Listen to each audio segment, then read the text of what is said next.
in Payments and Remittances EMEA event. In this session, we'll be discussing the rise of digital remittances and how to capitalize from the digital revolution. I'm Oussama Kseibati, Head of Business Solutions at RemitONE, and will be hosting today's event. We have an hour and 15 minutes for today's webinar. For the first 50 minutes, I'll be moderating a discussion with our expert panelists. Then there'll be 20 minutes at the end of the session for questions from the audience. Please submit your questions via the Q&A button on the right-hand side of your screen at any point during the webinar, and we'll try to answer as many questions as we can towards the end of the session. We'd also like to send a special thanks to our event sponsors, Vine, Nairagram, Trust Payments, Azure Finance, WorldPay, GBG, and Currencycloud. Please make sure that you visit their virtual booths between the panel sessions, which you can navigate to via the menu at the top of your screen. They'd love to hear from you, speak to you about your business, and see how they can support you. Before we dive into today's discussion, just a few words about RemitONE, the organizer behind today's event. As a company, our mission at RemitONE is to empower the global money transfer industry with technology and business solutions to provide secure and fair transfers for those who need it most.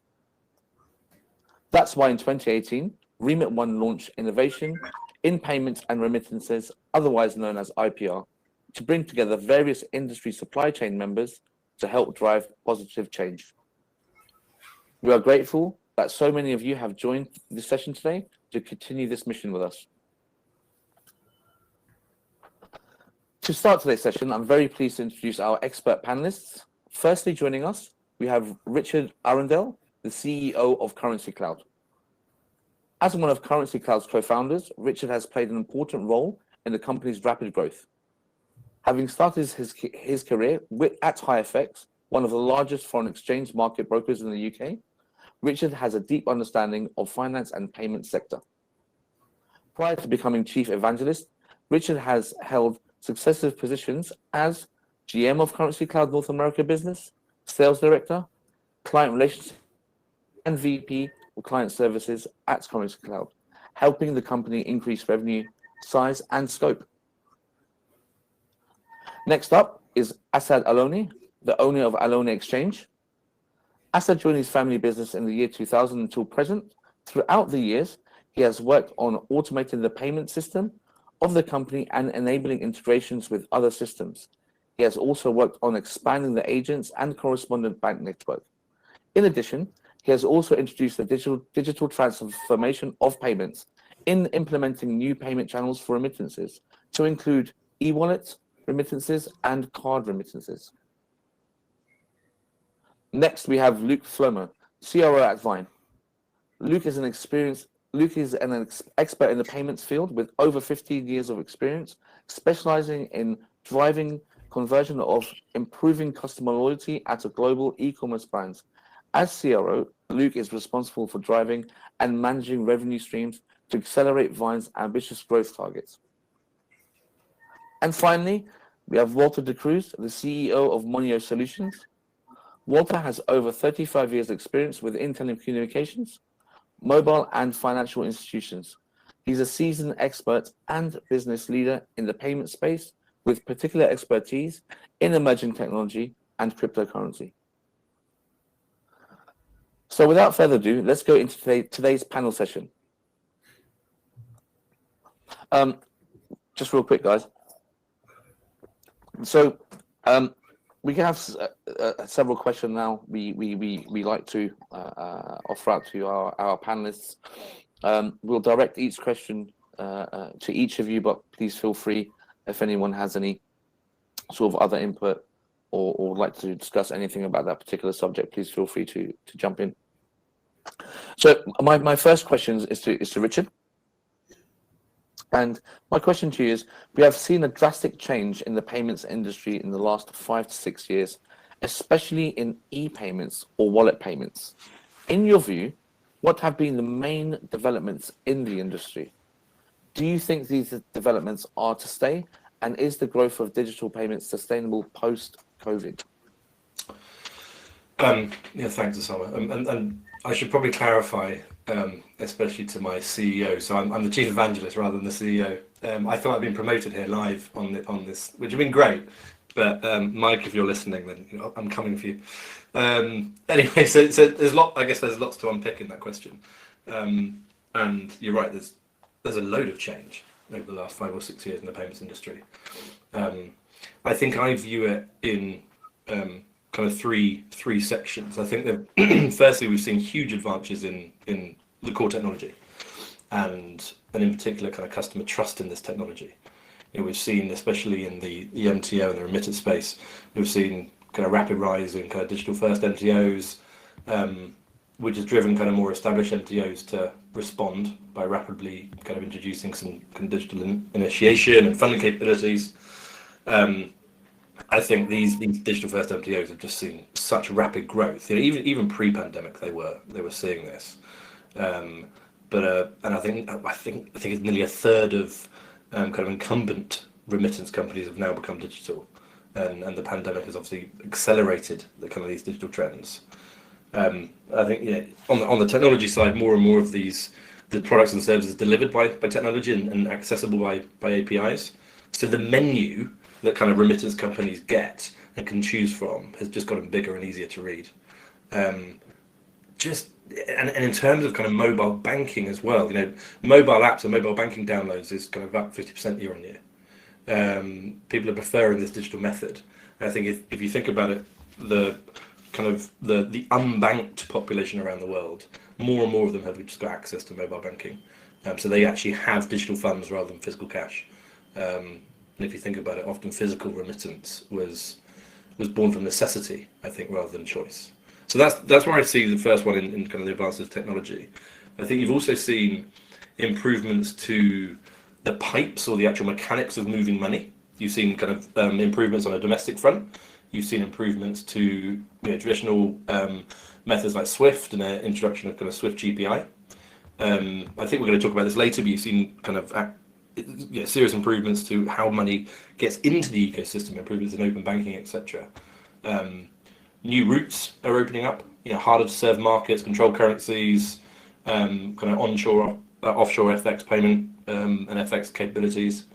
But it's not just obviously the availability of these products, it's the improvements that we've seen over the last few years in terms of kind of speed and cost, and of the payment itself, of the FX conversion, which obviously makes such a huge difference in the world of remittance. And then the third area that I've seen kind of huge change in development in is around the customer expectation. Now, there was already a rise kind of pre-pandemic of, as I said, digital first companies. You add on the impact of COVID and this kind of customers' heightened digital expectation, and we've just seen a huge shift to digital products inside and outside payments, right? And it's kind of driven kind of these traditionally non-digital companies to think much more digitally. So this new kind of age of competition is also, again, going back to the cost and the speed, it's just driven huge improvements in kind of cost and access. I think the second part of your question was around, do I think these developments are here to stay? Very much so. I don't think, we often look at this with the lens of the pandemic and the lens of COVID, but I think these changes were happening anyway. I think COVID has kind of been the kick up the rear end for a lot of these companies, and it's been a catalyst for further change. But I certainly think that these new products, new services are here to stay, and the growth of digital kind of payments, the sustainability of that post-COVID, very much so. This is a kind of a new age of the consumer. The digitalization of the consumer has happened. It was happening pre-COVID, as I said, but very much so. I think it's here to stay. Excellent. Thank you very much for that, Richard. Moving on to Assad. I'm just going to stop my watch and I'll reset that. Assad, my question to you is, what new technological advances are now being utilized in the traditional remittance industry? So particularly in your area, your space. Hello, Oussama. Hello, everyone. First, I'd like to thank you for having me in this panel. and it's a great pleasure to be with you guys. For me, I would like to talk about the main elements of technology, which is I consider as API. I think that development of the APIs had make significant changes to the industry and to the how we connect with partners, we connect with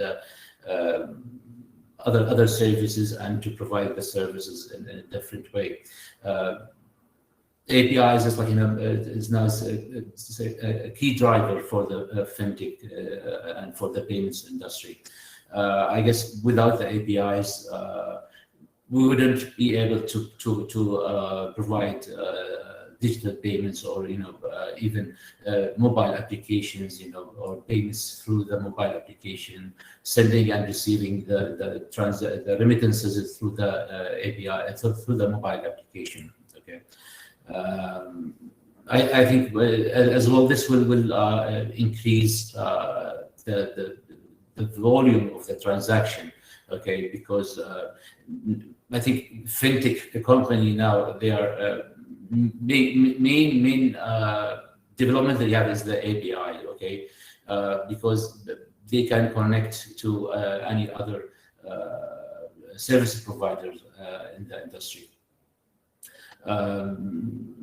Through the APIs, I guess we can even improve the customer journey with the service. Okay, so we are being enabled to provide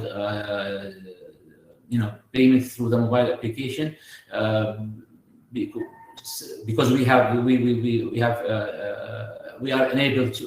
are able to connect to payments, because if you want to provide mobile application, send money through the mobile application, you need somehow to pay for the transaction, or to connect through your bank account or through your debit card. So again, this is connected through the APIs and this technology as well. Absolutely. So what you're saying is, just to recap on that, one of the major developments is the work on the API integrations, not just for the payout partners to grow your network and to push payment instructions to more areas around the world, and again expand your footprint, but to also offer other ways for people to pay in, as you've just mentioned there, the mobile application, and again the integration is very important within that. With the payment gateway integrations and the ID verification, company integrations, and the integrations that come over that. So yes, I absolutely agree. It has come on leaps and bounds. I think technology has definitely helped in not just helping businesses expand, but providing a much more user-friendly experience when people are wanting to make payments. And I believe that is starting to drive down costs as well. So where your traditional, I think, brick and mortar payment can be viewed as quite expensive, your digital payment can be much more cost effective, and I think costs are being driven down due to that. Can I maybe ask a question to Assad on this forum? Have you seen? I completely agree, right? And I think APIs, and a good set of APIs is kind of now table stakes, right? Whereas 5-6 years ago it might be a differentiator. Have you seen that across the ecosystem as well? Because it's not just the APIs and the access to this technology for the end user, but it's obviously this whole world of remittance and payments is all one big ecosystem. Have you seen that in your experience across the world? I mean, I certainly have. I think there's more to come from some of the kind of back-end payment providers, and there's more that they can be doing. We've seen a massive rise in the last 5 or 6 years of kind of infrastructure providers who are connecting people around the ecosystem. But have you seen kind of improvements on the kind of back end from the kind of the banks and the onshore providers of remittance? I'm sorry, I'm not sure what is your question exactly. So my question was around have you seen an advancement over the last 5 or 6 years in the development of APIs from everybody within the ecosystem, not just kind of the infrastructure providers who are connecting the dots, but I think it's also reliant, obviously, on some of the kind of the banks or the payment providers onshore who are delivering that kind of final leg payment. Have you seen a kind of advancements in that from your point of view? I guess it really depends on the provider himself, or the system that the provider they are using, the MTOs they are using. Anyone having an advanced system that enabling APIs, definitely he will be able to penetrate the ecosystem. I mean, so let's say, for example, for us. In Alawneh exchange, I mean, once we developed our system to enable APIs, it just was improving a lot, and we were able to connect to different new MTOs, and we were able to to fintech companies as well. Okay, but without the APIs, we were not able to even have new corridors, because some especially the fintechs, they are providing very good service, new channels, and even as Oussama said, it's cheaper, in a way cheaper backend charges and all that. And I think all that happened because of the APIs. But again, you need to have a system at the back end, okay, to enable the APIs.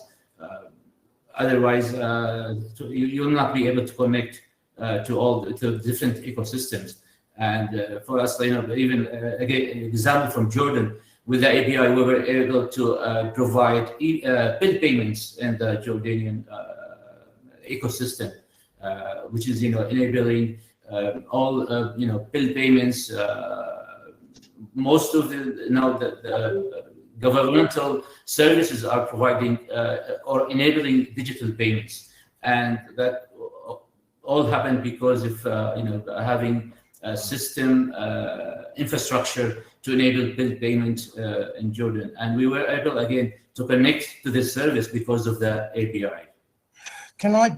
I'm sorry, Oussama. Rich, I think, sort of touch on a very significant issue facing anyone in the fintech industry. It's APIs are one thing, and most of the fintechs and the newer challenge banks around, not just here in the UK, Europe, around the world, will provide you with APIs. But you go to the tier one legacy banks, Barclays. I think Rich is smiling there. I haven't met you before. Hello, nice to meet you, albeit virtually. So that is the issue. You go to Barclays and you go to NatWest or even Citigroup and say, can I have a connection? Because I want to share compliance information, PSD2, all of that stuff, and they won't do it. And that's the big problem. And I point to the Khalifa report that was released in 2020, commissioned by the government, the UK government, and it did highlight this issue, and it's still a prevailing issue around the world, that all these APIs are one thing, but if you don't, and the challenge for the legacy banks, of course, is not so much that they don't want to do it. It's because their legacy green screen IBM applications, core banking, have not been migrated to the, I mean, you saw what happened in NatWest. Their attempt to move to a new platform caused massive disruptions to their customers in the UK. And so unless the tier one banks actually move to a more advanced technological framework, then there's going to be continual struggles to try to get fintechs to integrate fully into the tier one global financial systems, where when you look at it, compliance, KYC, all of that, that's where it all happens, right? And I'm sorry to interrupt, Rich, Assad, but that's where I think you were coming from, Rich. Am I correct? Or? Yeah, and listen, we have very good relationships with a number of tier one institutions, and some of the ones you mentioned there in particular have been pretty good. But I think it's identifying the parts of that ecosystem, whether it's the tier one legacies or whether it's the kind of last leg banks and payment suppliers that have access to the currencies that need to be delivered to the end user, but they haven't got that infrastructure in place to be able to connect the dots. So I think you're right. And listen, I've seen advances in it, but I think there's plenty more to come, right? Absolutely. And until they come on board, we're going to struggle continually with it, be getting alternative banking arrangements or utilizing blockchain for argument's sake to drive compliance costs down? Because after all, these guys are supposed to be PSD2, right? We should be able to share data to prevent and compliance issues, and indeed see the cost of compliance go down. That's what I'm going to talk about in terms of crypto and how, or blockchain, how it can help. Yes. Sorry to cut you off the water. I'm going to have to move us on to the next question. Quite a few to get. I know there's lots to talk about, and they're going to get a good discourse going, which is great. My next question is actually for Luke. Hi, Luke. How you doing? Can you hear us? I'm good, thank you. There we go. Fantastic. Good to have you. Luke, where does open banking fit into all of this? How does it work? What are the benefits for money transfer businesses? Good question, and it kind of moves swiftly on to the conversation from Walter and Rich quite nicely, actually. So, and I think just to start off with, I completely agree with both your sentiments in many respects. And I think, you know, the UK open banking framework that's been created by the OBIE have helped in many respects in gaining access to payments infrastructure. But I think one of the key problems that you're probably talking to, Walter, is the fact that the banks today aren't kind of incentivized to open up their back end in terms of all that information and data, because they've spent years and years in capturing it. And now essentially PSD2 has stipulated they need to now open up all that data for free. I think one of the big points that we need to do and work with these organizations from a fintech perspective across the board is, you know, how do we help them to monetize that data to a certain extent, and how do we then consume it in a really accessible way that means that we can reduce friction for a consumer. We can create the ability for, especially from a KYC perspective, you know, we have to KYC all of our merchants, and acquirers have to do the same, and payment gateways have to do the same, and they end up, you know, servicing the same information to multiple facets of the ecosystem, which I think could be optimized. But anyway, that's not talking about open banking specifically from a payments perspective, which is what Vine do. We are essentially an open banking provider that sit upon the OBIE framework in the UK and other frameworks across the globe, allowing consumers to either pay for goods and services or remit monies directly from their bank account by using their bank app. So reducing friction in that checkout experience that most of you remittance companies are probably experiencing today. And if you think about a lot of remittance companies, I believe, continuously use manual bank transfer to negate card fees and to allow consumers to have choice and to pay to push funds directly from the bank account. What we're doing is helping those consumers to use their smartphone and their bank app to facilitate that, and like I say, to negate friction, to make it easier, to negate the risk of manual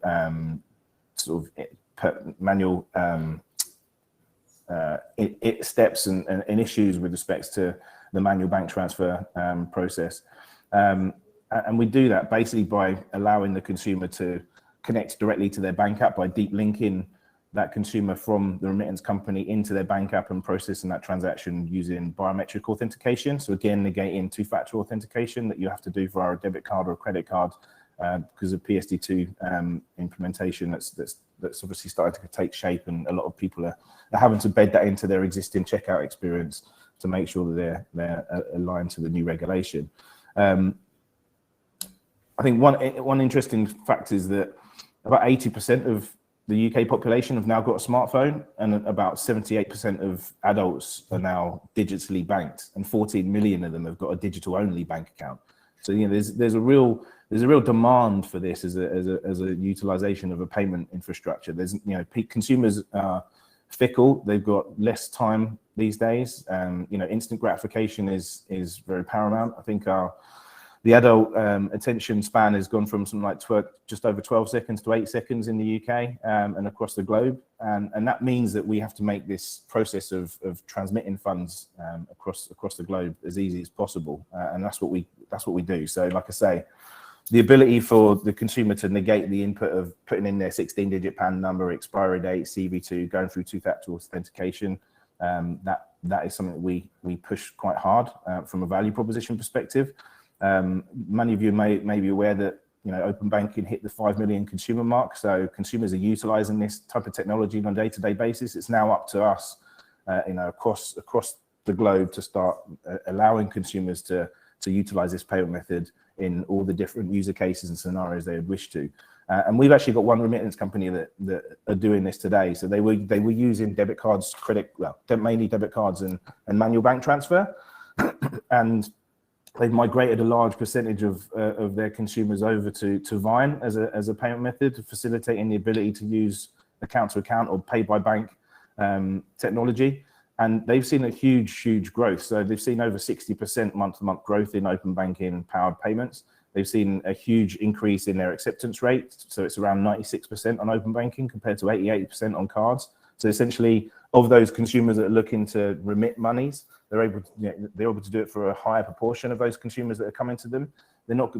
Because they're able to verify the consumer, they're able to negate chargebacks. And also there's no chargebacks related to an open banking transaction because of that sort of biometric authentication. And I think the other key thing is they've been able to get same day settlement, which has improved their cash flow and also reduced the requirement of them to go and get funds from other sources in order to fund their business and grow their business. So I think they're kind of the main key factors, really, helping remittance companies to offer choice to their consumers, negate all of that manual friction in the checkout experience to drive conversion, drive up acceptance rates across the board, obviously meaning high acceptance rates means more sales and more remittance across the globe, and then just removing that reconciliation pain and the settlement pain that they've typically experienced with a manual bank transfer, where you're often pushing a consumer off to a completely different user journey and then having to manually reconcile that transaction in the back end. And often, consumers might, if they're anything like me, have got fat fingers and thumbs and have put the wrong details in. And I think 10% of transactions often go to the wrong bank account, which again, because of open banking, is starting to change and improve that, because we're able to, again, allow the consumer to be verified via the open banking network. So there's a whole host of different benefits to it.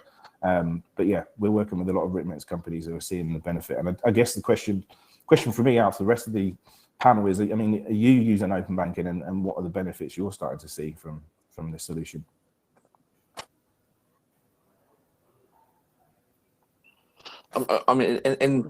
In my regard, I can, in terms of it being frictionless, that is the major point. Me as an example, I obviously have my mobile phone app for my bank, my Santander app, where I don't even use my PIN anymore. If I've forgotten what it is, and I just use my face to log in, and it's because that ease of use, you're sort of cutting out extra step of people. And I think that's the main sort of benefit of the open banking, where they're not having to go away to another mobile phone app or come out of the app and then put their details in somewhere else. And people are, as you just mentioned, they got their attention span is getting less and less. We are getting more sort of digital, and people want a more sort of seamless way to pay for their transactions. And I think them being able to simply at checkout choose the bank that they bank with and put the amount in, and again it will run its magic in the background again with the authentication and just have that seamless process. It's really what where we're going. I think interesting technology in general. I think I was looking at. So I think in Norway now they've got this chip where they're implanting it in people, and there's everything on it. So it'll have your you can open your door, you can open your car, you have your bank in it, you can pay for things, and it's embedded in you, right? So we're definitely going in that direction where people want more ease of use and that technology to be there at that touch, right? Can I just add to that list? Maybe it's a little bit softer, Luke, but some markets, for instance, the crypto market, the use of cards in that market is getting more and more difficult because of fraud. And this 16-digit thing that you referred to, that's a massive problem in many sectors, let alone the money remittance and payment sector, because of the advent of the compliance, AML, etc. And I think open banking can relieve some of the retailers of those services of those complexities, because at the end of the day, it's harder for someone to fraud. Once you go behind the bank's firewall, the app to approve a payment with your fingerprint or biometric or even a PIN number, you're taking out a massive element of potential fraud. And I think Completely. certain markets will benefit greatly from open banking more so than other markets. No, I completely agree. I think quite interesting to touch upon that in terms of the fraud. It's not only the fraud for that remittance company or that consumer. It's also, for me, it's consumers are becoming reluctant to share data and information because they know that it's being screened and it's being serviced to a whole host of different people. And British Airways recently got compromised. There's PCI DSS compliance that you need to factor in when you're taking debit card and credit card transactions. But in essence, consumers are becoming more and more reluctant to share that information, and because of that fact that it's being compromised. So that open banking provides the ability for you to negate that step completely, and there's no data or sharing information. It's, to your point, it's us deep linking the consumer directly into their bank app, them authenticating themselves with their bank, and we don't get involved in that or touch that data. So it negates that completely. I completely agree. And just from our point of view, yes, we do. I mean, we're an infrastructure provider, so we don't sit direct to the end consumer, but we work with open banking providers. And I think you've all raised the points why we do it, right? So if the role of kind of fintechs and kind of remittance companies is to kind of safely and securely move someone's money quickly and easily, then open banking is a great solution to that. So, and long may it continue across more and more countries. Excellent. That actually moves us on to our next question. I'm going to aim this one at you. How can MTOs leverage technology to expand their networks without necessarily having a presence in that country? Was that to me? Sorry. Yes. Yeah.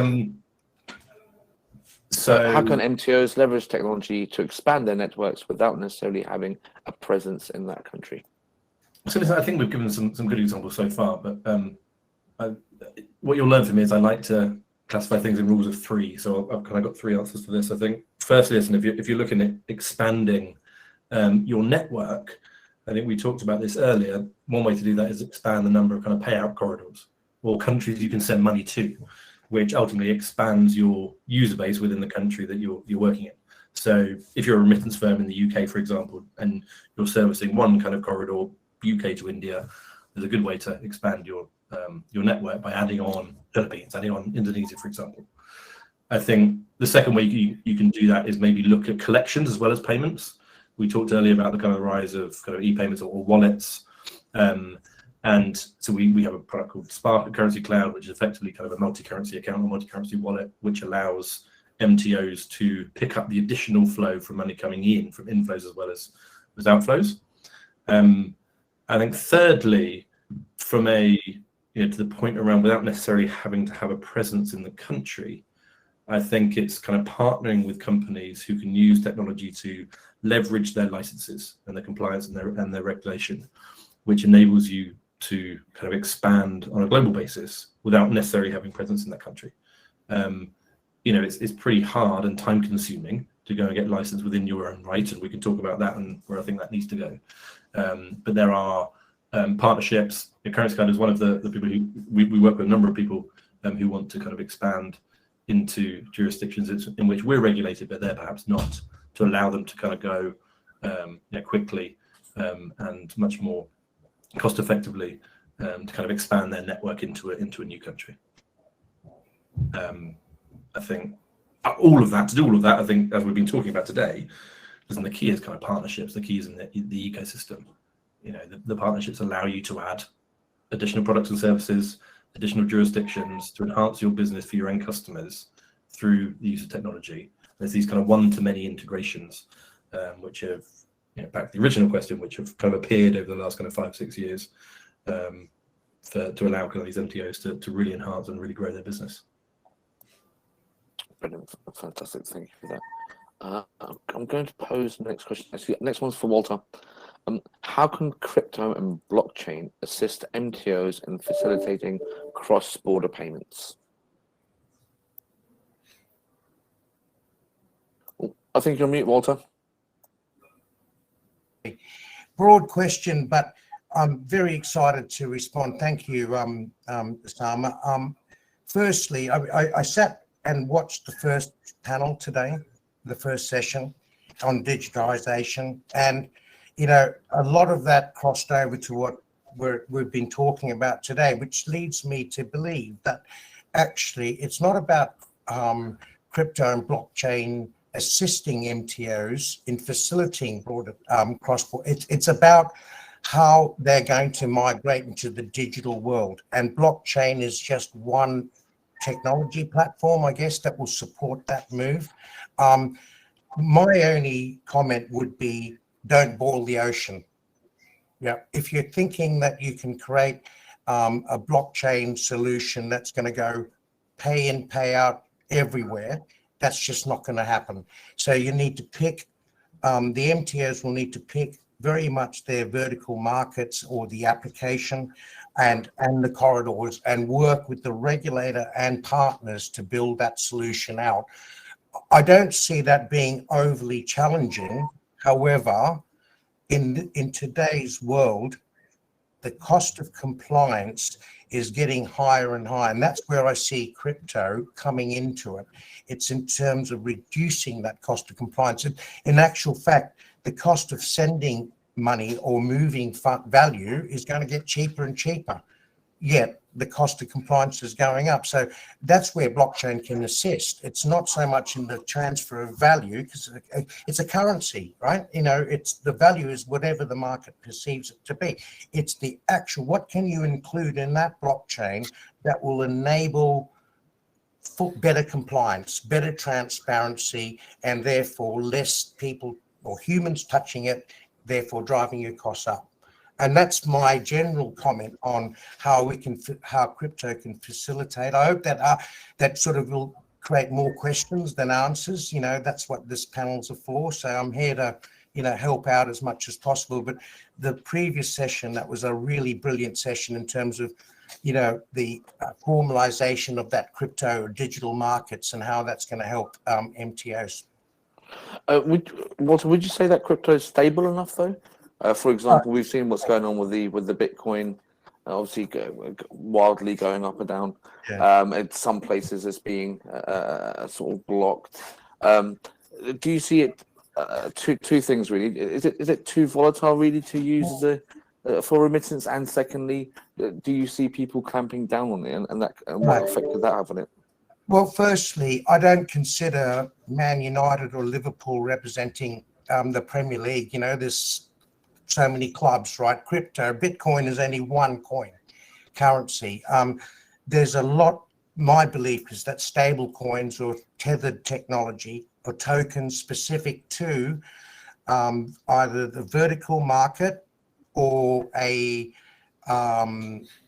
specific application is the way forward.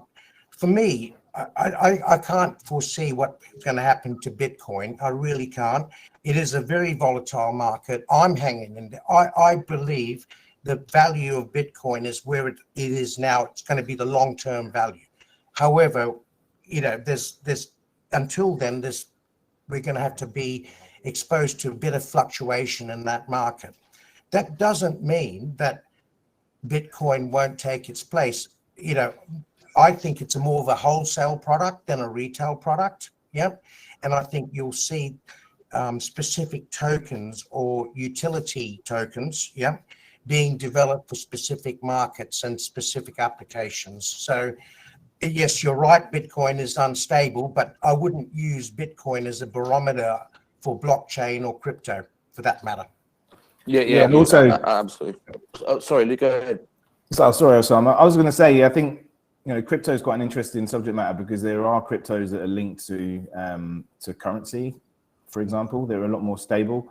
There are a number of governing bodies and government organizations that are looking to develop their own crypto. The Swedish government have been trying to build one for the last 4 or 5 years. I know the US are all over it. So it's essentially, it'll be interesting to see what happens in the crypto space and whether those players in the market today are going to be able to maintain the share of market they have, given the regulated bodies start to bring out their own crypto that will be linked to currency, which will be a lot more stable and less volatile. Yeah, I think one of the issues with the Bitcoin was people are not using it as what it's built for as a currency. It's often using it more of an investment, and that's why we see the volatility of it, and of course what's happened. If a crypto is pegged to a fiat currency, then yeah, absolutely. Then do we get into the question of regulation, right? Is there enough regulation? Is there going to be more regulation? Is it going to help people bypass some sanctions, for example? How will people then manage that? We discussed a minute ago how the US wants its own cryptocurrency. I think the whole idea behind cryptocurrency is it's outside of that circle. How is that going to work? It's very interesting because you're talking a peer-to-peer technology, right? And everything's centralized. You know, we over the since the Industrial Revolution, we've actually centralized our regulation, the way we run things, right? And so when you've got a peer-to-peer technology, much like Napster was, Napster was a peer-to-peer. Everyone says Steve Jobs was the guy who really disrupted the music industry. No, Napster did, right? And so it's going to be interesting. And I think a rules-based system can be implemented so long as all the stakeholders, i.e. the participants, whether it be the regulators, the governments, the banks, agree to these rules. And that's what the blockchain can do. You know, it's a set of rules, right, that all the stakeholders agree to. Unfortunately, we don't have all agreement on that. And by the way, the advent of CBDC, central bank issued digital currencies, that is in a way proves that crypto is here to stay and digital's here to stay because they're doing it, right? The fact is they're probably going to do it because they don't want the other boys to take a position, right? So yeah, exactly. they're having their lunch eating. Exactly. In fact, brutally honest, the MTO, since day one, I've been dealing with RemitONE since a long time. It's always been the fight between the incumbents who don't want their lunch cut, simple, to the MTOs who can do it better, cheaper, and more effective. And they just don't want their lunch cut. And that's what this is all about. Yeah, sorry if I may ask a question to Walter. Knowing that as well, most of the countries, they're still not approving or, they are banning the cryptocurrencies, okay? And can you consider or can you compare, cryptocurrencies with the Hawala system? If you're saying that you can send remittances over cryptocurrencies, okay? And where Hawala system, which is the informal way of sending remittances cross borders, do you compare both? Let's say, is it different technology? The Hawala system is very old technology. It's not even technology. It's just In philosophy, it's the same, right? It's peer-to-peer, right? I've got to, we agree terms and we do it, right? But in practicalities, it's not the same because I think, you still, with that platform, you still need the physical cash bit, right?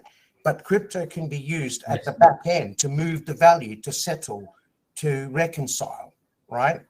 And to add the compliance bit that cash doesn't have, because at the end of the day, someone accepting cash doesn't make their compliance redundant, right? Or obviate the need for them to provide where that source of money comes from just because it's cash at the counter, right? So I don't see it being,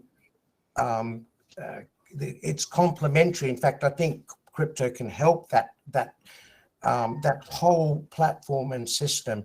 In saying that, I think, as I said, digitization is happening, and there will be certain regions that will be slow to adopt and other regions that are faster to adopt. And it's our job, or RemitONE's job, to work with their customers to figure out which is the best corridors and which is the best markets to go into. But certainly it's definitely, as you can tell from the previous panel, this is a big subject, and I'm sort of I think we could spend another 10 hours here and not get to the whole thing, right?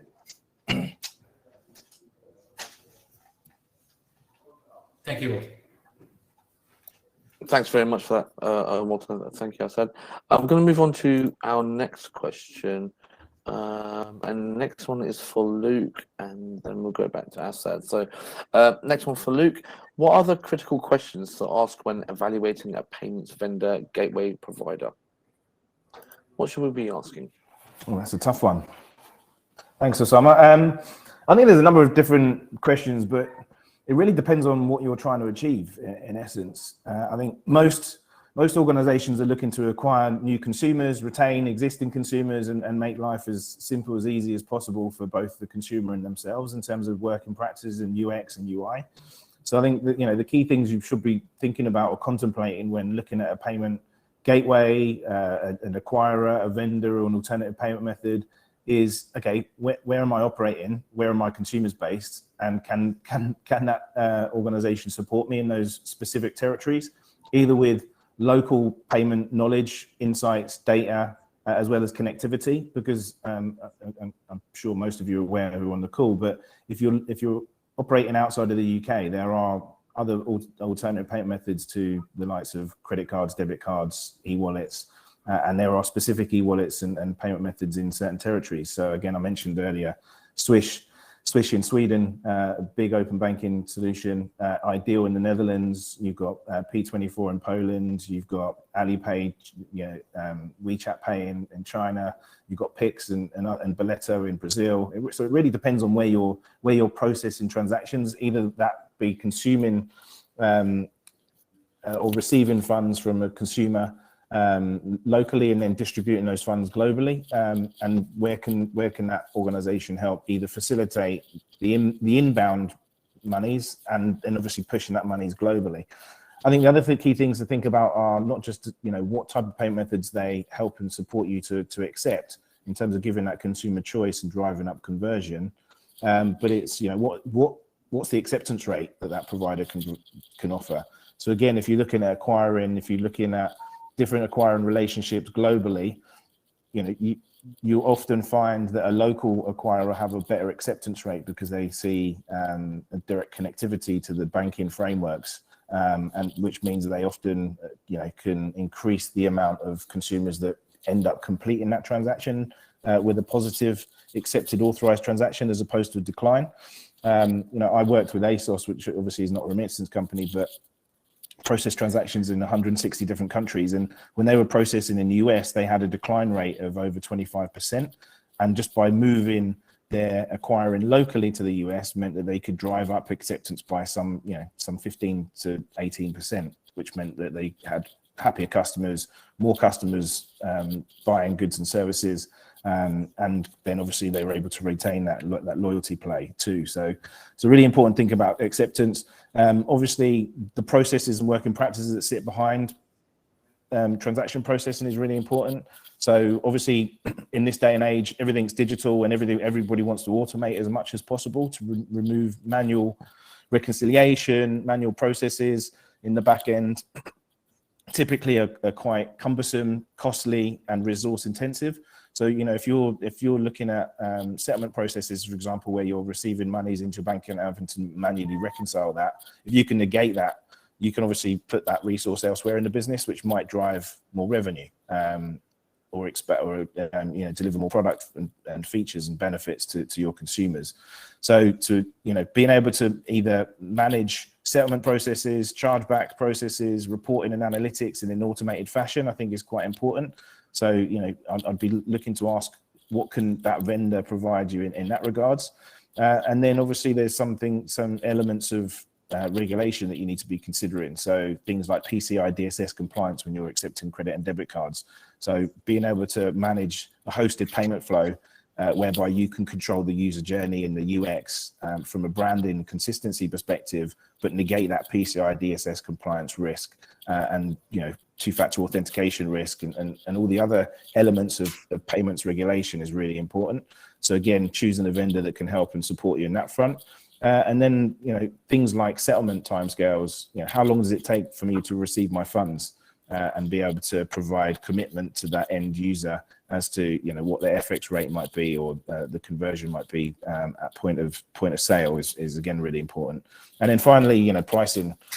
Everybody's obviously keen to constantly optimize their cost structure and provide efficiency gains and benefits in terms of reducing costs that mean that they can be more profitable, and then push that profit out into developing more products and features, or more solutions, or providing a better user journey or a better customer service set up for their consumers. So again, pricing is important, and I guess that's where open banking is playing quite a nice role in terms of doing all of the above, but also providing it at a much more cost-effective price, whereby we can give fixed pence per transaction pricing as opposed to ad valorem pricing. If you think about a debit card or a credit card, again, typically there's interchange, there's scheme fees which are charged by the likes of Visa and MasterCard and Amex, and they're not, they're mandatory fee structures that the acquiring banks that provide you the connectivity to those infrastructures have to charge you, and they're charging an ad valorem fee. So the higher the ATV,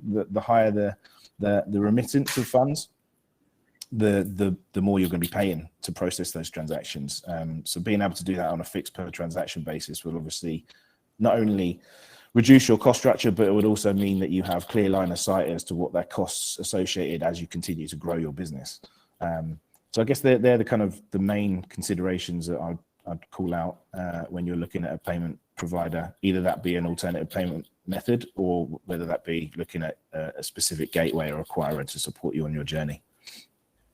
Brilliant, excellent. I think we touched upon the main points there. So obviously we've got the main compliance side, we've got the costs, and we've got the again effectiveness in terms of how quickly they're going to settle those funds for you and what kind of added value they can provide to your services. Thanks very much for that, Luke. I'm going to move on to back to Assad. Assad, we know that regulation and fraud are one of the biggest challenges in the industry. What new tech is out there to overcome these challenges? So specifically focusing on fraud as it being the biggest challenges as well. I think the challenge started with the identifying the customers for any company. Okay, so it's for the regulator. He always insists on how do you identify the customer? And if you go back to the traditional way, the customer would come to you and present his ID, and you can see him in front of you face to face, and then you can for sure that this customer is the one he would be dealing with you. And when it comes to the digital payments and online payments, I think now you have to do this digitally, and you have to identify the customer digitally, which is called now, everyone is doing eKYC, which is electronic KYC. Okay, and I guess there's a lot of company providing this service. Okay, in order to identify your customer online, and even on the spot, having the data available. You can verify the ID verification. You can do it online. You can address verification, and as well now you can do video conferencing, and you can do even voice authentication in order to identify your customer. And I guess there's a lot of companies they are providing this service. And again, without the APIs, you will not be able to do this online verification and online customer KYC. Same to the fraud detection. I mean, now they're using big data and are optimized to analyze and the fraud as well. I think artificial intelligence as well is being used to identify fraudulent from legitimate transaction, from legitimate customers as well. Again, as I said, the video conference, you can take a live selfies in order to make sure that this person is the same person. Even they can check the liveness of the person who's doing the AKYC, just to avoid being giving you a picture and as if this is the person. They can even check the liveness and the person. Okay, so I guess there's a lot of technology now helping us to identify customers and again to be compliant with the regulators and to avoid the fraud as well. Excellent, thank you, Assad. And Assad, just to build on that a little bit, and I think this goes back to what Richard was mentioning to begin with. Do you think the regulator themselves, do they make it easier for you to report to them in terms of technology? Do they provide you with APIs? Maybe you can send a report to them automatically, or do they request things to be on certain formats, or as an example, are they coming up with new regulations all the time to make it easier or harder for you to run technologically, if that makes sense? I think regulators always making it harder for us. Okay, it's not making it easy. Okay, and they don't. From my experience, I don't think they asking for any reports. Okay, but they want to make sure that you have the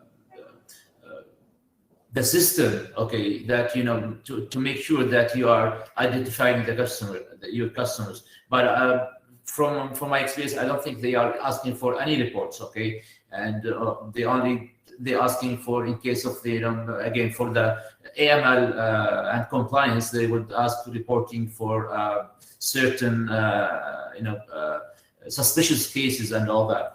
But I don't think that they will ask you to report all your customers, or in case you have fraud. But because again, having a fraudulent customer that he wants to register himself to your system and to enable to send transaction online payments, okay, then you are able to reject this customer in case you have a doubt that this person is a real, or this person is really who is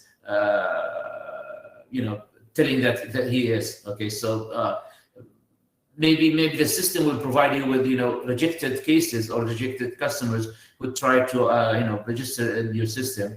But again, I don't think, from my experience, that you have to report this to the regulator. I think I'd add, I think it depends where in the world you are. I think different regulatory environments across the world, and I think there could be a streamlining of that, right? But I think it's not just the regulator, right? I think everybody in this business, I view it as we're regulated by three people. We're regulated by the regulators. We're also regulated by our banks.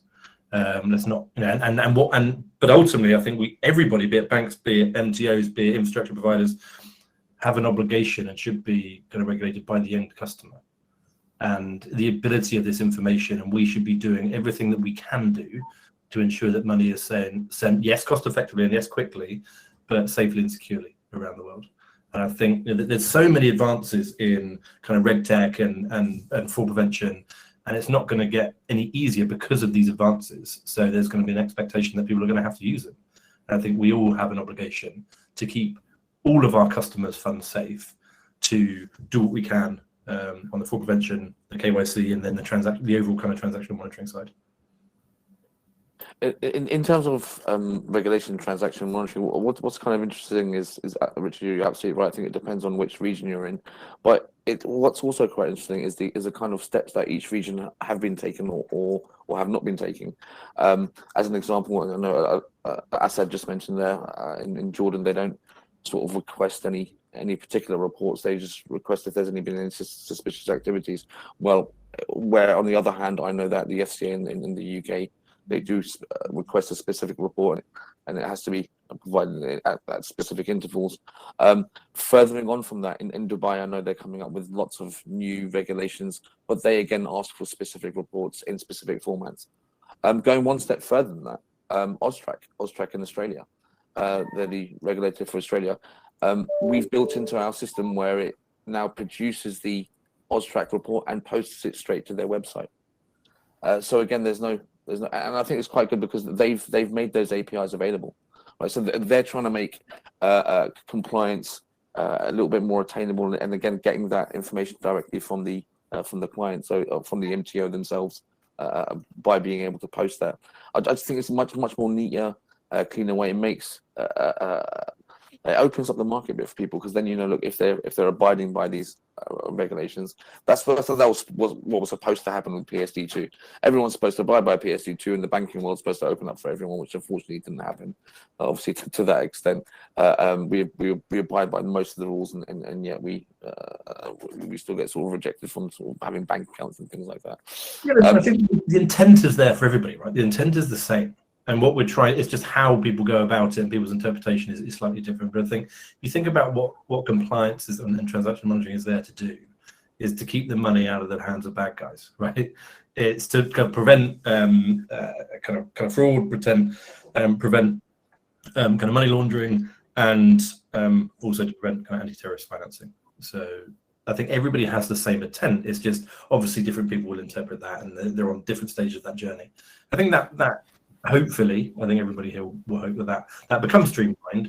But I don't think anybody is saying let's kind of do away from those rules, because everybody has to have that obligation to that customer and to their funds. Yeah, absolutely, and I think I think they can do more. I think that was my point. Like, for example, to make it to make it easier for MTOs to reach those levels again by giving those opening up those APIs to them and things like that, to make it more streamlined. And again, I think that that makes it more secure, because then they've got visibility themselves over those transactions. Excellent. I also have to add to that, there's got to be, instead of trying to get the regulator to do everything and to monitor and to get rid of or manage out bad actors, you know, our industry can do the same. I mean, just a very clear example is Binance. Everyone here is aware that Binance have been banned in the UK now, right? It's incredible that they are still able to sell services to UK residents or citizens, right? Because they've been able to bypass this, you know, by using a website that's in the Latin America region. To do any, you don't need the proper KYC to transact up to 50,000. For me, as a participant in our area, I would rather not see an exchange, a well-known exchange, act in such a bad manner. And I think collectively, we, along with the likes of Currencycloud, because I know Currencycloud, Rich, you and I have had nothing to do, but I've seen you guys in the market, and if there's a bad actor on your platform, they're gone, right? And I think we all have to take our own responsibility here and not rely on the big boy to do our hard work, because if we do it properly, they shouldn't even get involved. That would be what I would like to add to this discussion topic. Interesting way of looking at it. Yeah, absolutely. Walter, my next question is actually to you, Walter. So we'll stick with you for a moment. And what does the future look like? Will cryptocurrencies replace major hard currencies in international payments?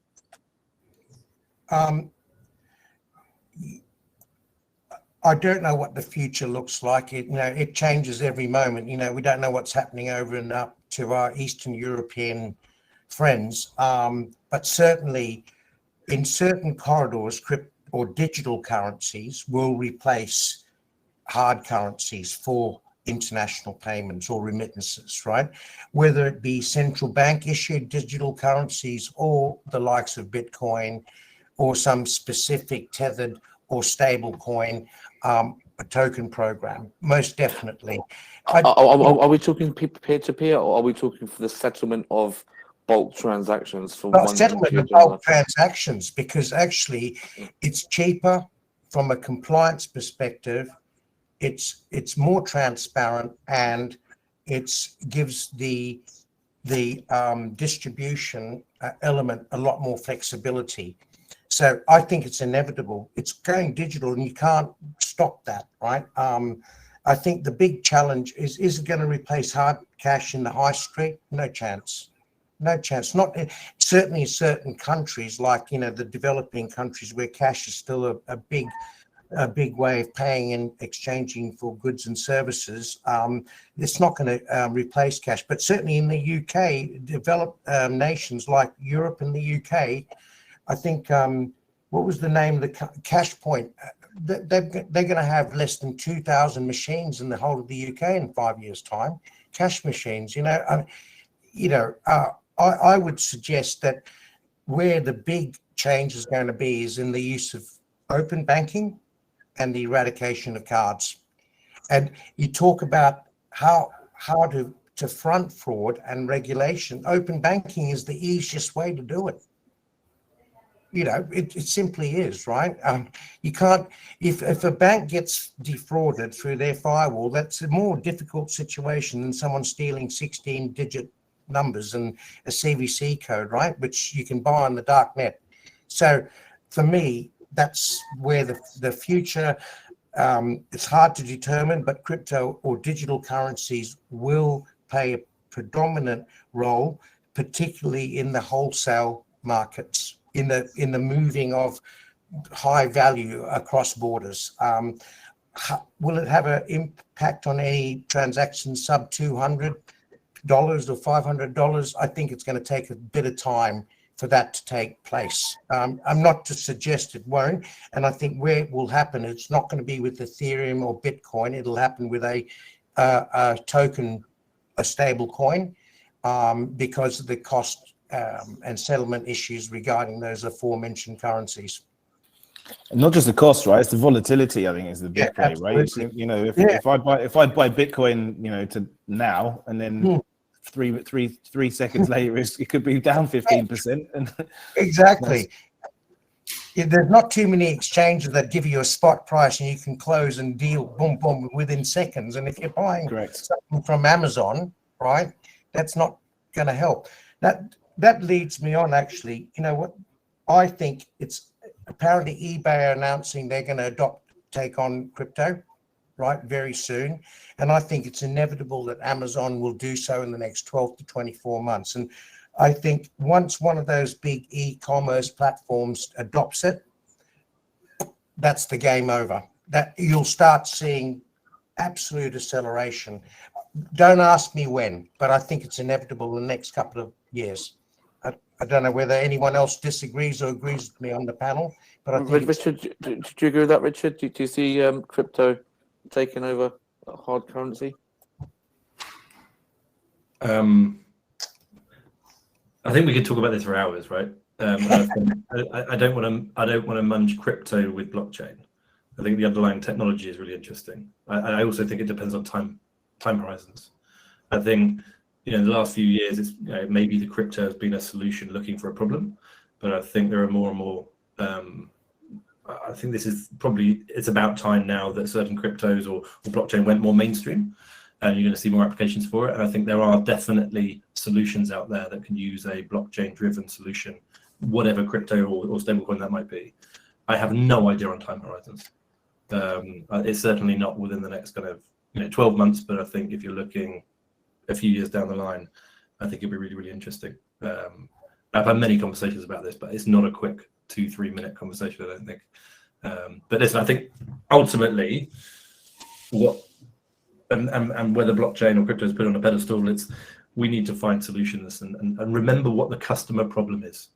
If the customer problem, going back to the fraud prevention, the KYC, how quickly and easily we can send money across there. If there are blockchain or crypto solutions that do that, then great. I think that's what everybody wants, right? Excellent. And Assad, how about yourself? Is crypto used out in sort of the Middle East region? Is it quite popular out there, or not yet?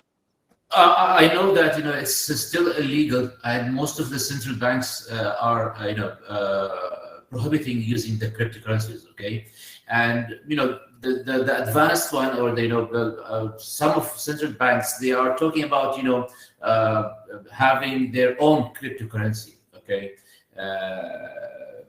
just for the sake of that, they want to adapt the new technology and all that. But knowing that if every central bank has his own cryptocurrency, I'm not sure, in exchanging of money between these central banks, what they will be using. Are they using, again, hard currency, or they have to come with one unified crypto for all the central banks? Okay, excellent. So, guys, we've sort of come to the end of our set questions. I'm going to go on to now the questions and answers from from some of the attendees. So let's go to, there's a couple in the Q&A. Okay, we've got on here from Sukesh. Crypto may move money faster, but what will prevent a free fall or a run on it?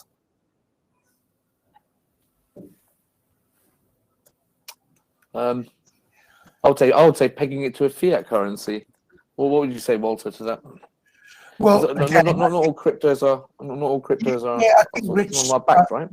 Rich sort of reiterated what I said earlier, and I'd like to make it. Blockchain is where I'm at, right? Crypto is just another application in the blockchain, and so I think again I see tokens as the way forward in our market, because it bundles up trust. It can address the digital literacy issues, because when you launch a program, you can really make it specific to an ecosystem, right? So crypto will never, just like anything won't cause a run on a bank or any currency, right? If public trust is eroded in that banking system or currency, it's gone, right? It's interesting that through all the stuff, Bitcoin still keeps on rebounding because there's an underlying trust in it. I know it's not easily seen, but there is, and people are determined to see it through, right? And that's why. But I don't see Bitcoin being a retail product at all. It might be a retail investment portfolio, but it won't be a retail transactional product, yeah, as a means of buying goods and services. Okay, excellent. Thank you for that. I've got a question from Amit. And on the demand side, trust of customers is a major challenge. Before companies, when it comes to digital remittances, one reason could be low digital literacy. What do you think companies can do to address this, as well as promote financial inclusivity? I think I want to pose that to Richard. So, Richard, how can we make people sort of more aware or a system in this digital age? Of course, we have you might have your first generation that's coming over here. They used to pop down to the shop and pop into their Western Union and send money once or twice a week. But now COVID hit, and no longer can they go down because of social distancing. They have to use the mobile phone app, and they find it quite cumbersome, quite difficult. What can we do about this? Isn't it? There's a deep answer here, and there's an answer that I think at the top of the show we kind of talked about the increasing kind of digital applications anyway. So I think you are seeing an improvement in the trust in digital applications. Yeah, you're seeing that there's growth in mobile app downloads. You're seeing, even the kind of legacy providers, a third of them are moving kind of online, or a third of their business is moving online.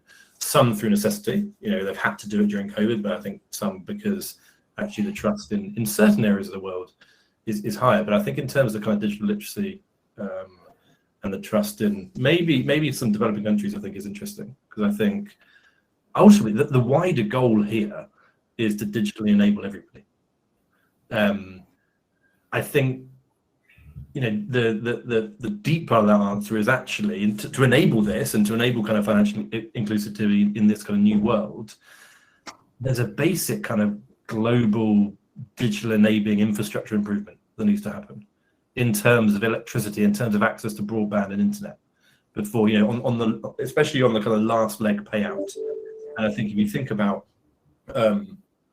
remittances and think about this huge wave of kind of digital first and this move to digitalization, still the vast majority is picked up in cash. and that adds 100, 200, 300 basis points to the cost of it.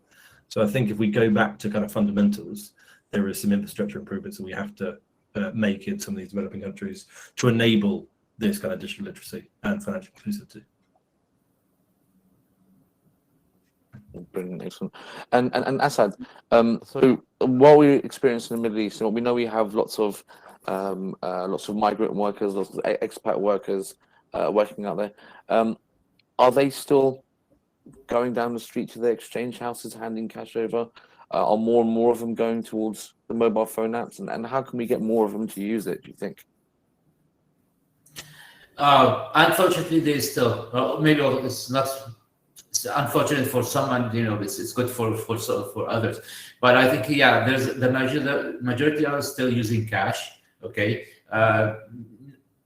Maybe the reason still that the ecosystem is not complete. Is like, we still don't have a complete flow to send, a digital transaction. Okay. So in case, they want to use the mobile application to send a transaction, but they need somehow to have either a debit card, credit card, or have a wallet in order to send the money digitally. Okay, and what we say that the knowledge or the literacy of the expatriates in Jordan, they're still kind of not used to using mobile application, and some of them unfortunately they're still using the old phones, okay, which is only using the old technology of the phones. Okay, they don't have smartphones. Okay, unfortunately, yeah, they are the majority in Jordan. What we are trying to do now is like to by again enable them to have their salaries, let's say, over their wallets. So we're trying to introduce the wallet to these workers in order to they will be able to receive their salaries in the wallet. Once they receive the money, and then they will be able to send it digitally back home to their relatives and so on. Yeah, yes, exactly, and I think that's what you're seeing happening in Africa at the moment, where some of the telcos, even not just the telcos, are offering wallets on their mobile phones, simply to give them access to banking. Basically, you're absolutely right. One of the issues is in the Middle East is that a lot of these workers get paid cash. So how is he supposed to use a mobile phone and then send that money over? He's unable to do that, obviously, because he himself is being paid in cash. So them having a bank account, it's basically they'll find it tricky and very difficult to open a bank account with an actual bank. You're offering them the e-wallet. It's a way for them to receive their funds, manage their money, and again send some of that abroad. So it's more inclusive inclusivity, and I think that's definitely happening. Slowly, we're seeing good things, particularly again in the Middle East and Africa. So no, thank you for that. Let's take a look at another question. Do you think buying a white label product is good long-term business decision, or would you say a prospective remittance provider should develop their own technology and invest in infrastructure? Amit Sanguka. So Amit, I'd like to sort of start on that one. So you have to think to yourself, when you are building a remittance software, it's not just the software in terms of the API and how it's going to push and pull information across that you're going to have to worry about. Obviously, on top of that, you've got to worry about regulation as well. So does your system meet regulation? Those regulations change from time to time. So no longer are you building a system now and just letting it run. That system has to have maintenance and upkeep, and obviously has to abide by that particular regulation of that country.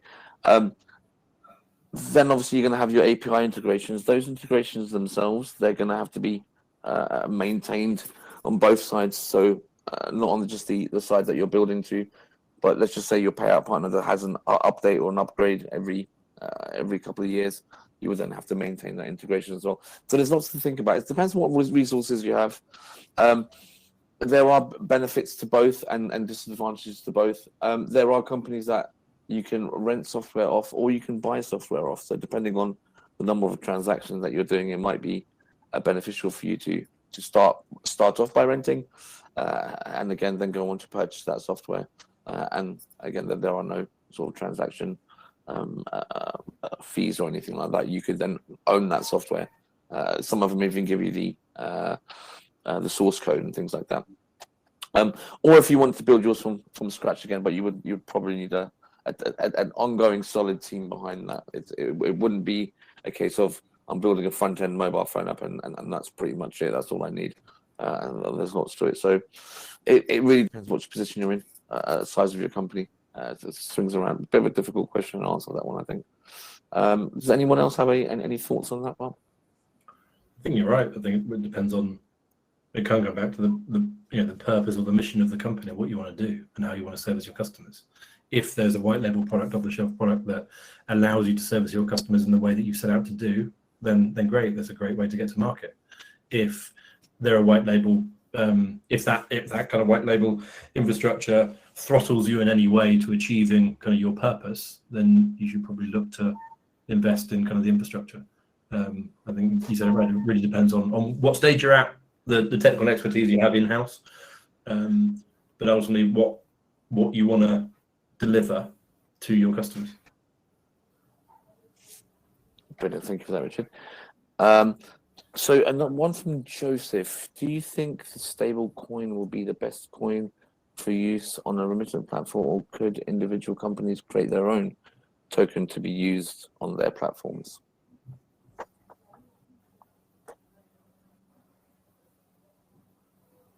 Could create their own token. I suppose again, when I say create their own token, that's a bit vague. It would have to be pegged, wouldn't it, to a fiat currency? I'm not sure about that question, so I'm going to move on to another one. I think they've been leaving them in live chats as well. There we go. Oussama, that is pretty well much a stable coin, creating your own token, and you can tether these tokens to whatever currency. Typically it's US dollars, although USDT itself is a bit of an issue. So you can create a token for any current and connect it, as long as you've got the liquidity partners, etc., behind the stakeholders around it, right? So yes, the short answer is yes, you can create your own token, but it's not as simple as, it's not like minting money, right? You're going to design a coin and blah, blah, blah. There's a lot that goes with it. And that's, it's not complex. It's quite straightforward, but it's challenging because you have to have the right players and the right support partners and everything behind it. Fantastic.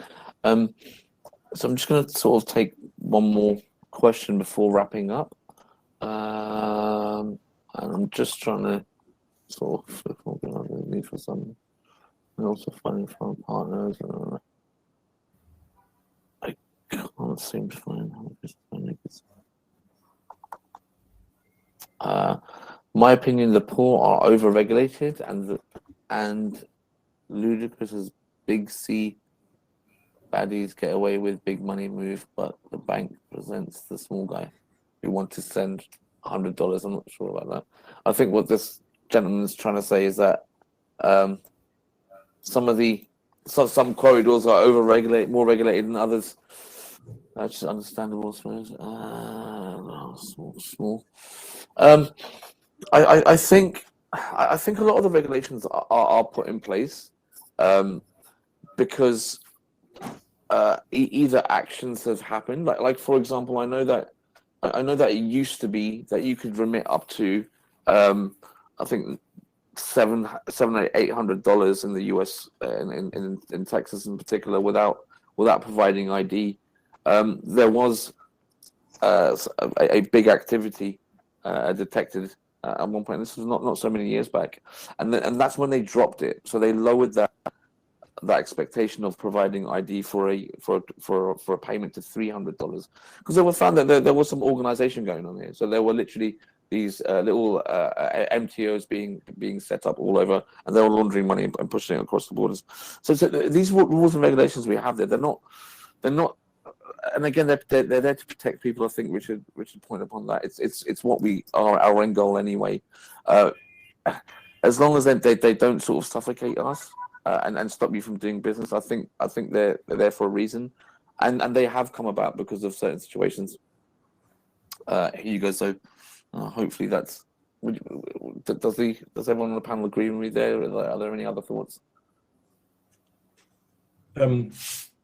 No, I think you're right. I think going back to the answer Luke gave on picking the right kind of payment or gateway provider,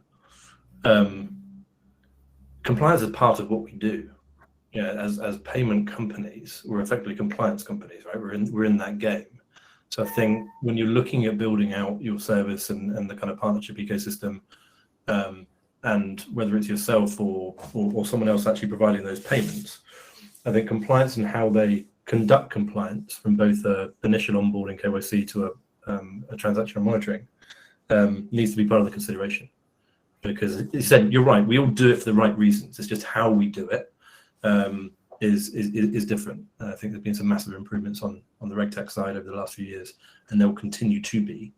That's not to say that there's going to be a dropping of the guard. It's just going to be that the way you do it is much more digital and much more consumer friendly. We're not quite there yet, but there's been some big improvements. And I think if you pick the right vendor who knows what they're doing, they're trusted in this space, has good relationships with the regulators, with the banks, then some of this pain can go away. Absolutely. Thank you so much for that input, Richard. So we've come to the end of today's session. So thank you very much to everyone for attending this panel session, and a big thanks to our panelists. We hope you found the session useful. Our next panel will be starting straight after this session at 1:30, Compliance AML for Money Transfers. Make sure you don't miss it. We'd also like to send a special thanks to our event sponsors, Vine, Nairagram, Trust Payments, Azza Finance, WorldPay, GBG, and Currencycloud. Do make sure that you visit their virtual booths between the panel sessions, which you can navigate to via the menu at the top of your screen. If you want to review what has been discussed today, we'll be providing a written summary and a video upload of today's session at RemitONE.com and in our next newsletter at RemitONE. So keep an eye out for that. Lastly, thanks again, everyone. Please do get in touch if there's anything you'd like to discuss regarding this session, or how RemitONE or any of our partners can help your money transfer business. Thank you very much, guys. Thanks, Oussama. Take care. Thank you. Thank you, guys. Have a wonderful afternoon. Speak again soon, guys. Take care. Bye-bye. Bye.